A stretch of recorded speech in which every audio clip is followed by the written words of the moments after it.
এদিকে খুলনার ডুমুরিয়ার বিল ডাকাতিয়া জলাবদ্ধতায় বহু গ্রাম পানিবন্দী, হাজারো মানুষ। এই মুহূর্তে সেখানে আছেন সহকর্মী তানজিব আহমেদ। সরাসরি যাচ্ছি তার কাছে। ভবদহ অঞ্চলের যে জলাবদ্ধতা সেটি আসলে তীব্র আকার ধারণ করেছে বলতে হবে। অর্থাৎ যশোর খুলনার যে বিস্তীর্ণ এলাকা, এটি দীর্ঘমেয়াদে পানির নিচেই প্লাবিত থাকছে।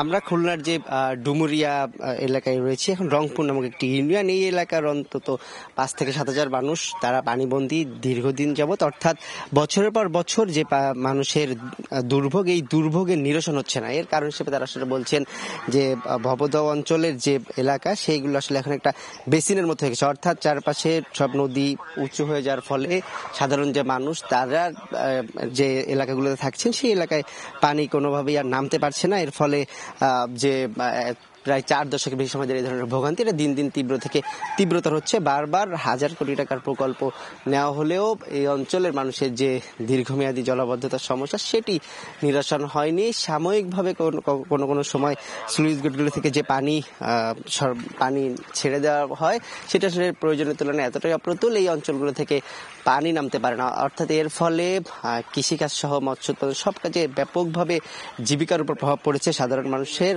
লাখ লাখ মানুষের বলতে হবে। অর্থাৎ খুব যশোরের যে অভয়নগর, যশোর সদর, মনিরামপুর উপজেলা, খুলনার ফুলতলা রয়েছে, ডুমুরিয়া উপজেলা রয়েছে, এই উপজেলার সব মানুষরা রয়েছেন কৃষিকাজে জড়িত ছিলেন। তারা আসলে একটি সময় এসে মাছ চাষের দিকে ঝুঁকেন এবং ঘের করা শুরু করেন।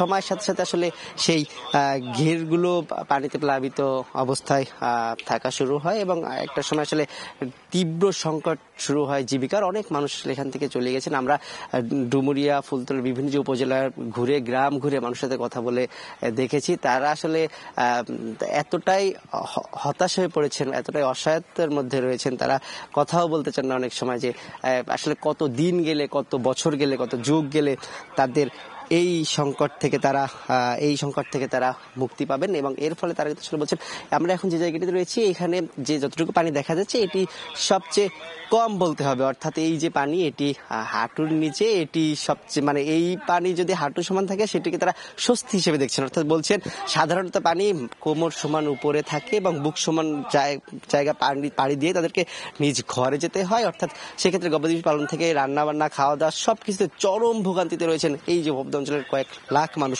এবং এর দিন দিন আসলে সংকট প্রকট হচ্ছে। যেসব প্রকল্প নেওয়া হয় সেটি আসলে স্বল্প, মধ্য এবং দীর্ঘমেয়াদী প্রকল্পের মাধ্যমে তাদের সংকট নিরসন হবে বলেই তারা প্রত্যাশার কথা জানিয়েছেন। তো খুলনার ডুমুরিয়া থেকে জলাবদ্ধ অঞ্চলের মানুষের যে খবর আমার কাছে ছিল সর্বশেষ। ডুমুরিয়া অঞ্চলে জলাবদ্ধতার খবর নিয়ে আমরা সরাসরি ছিলাম খুলনায়।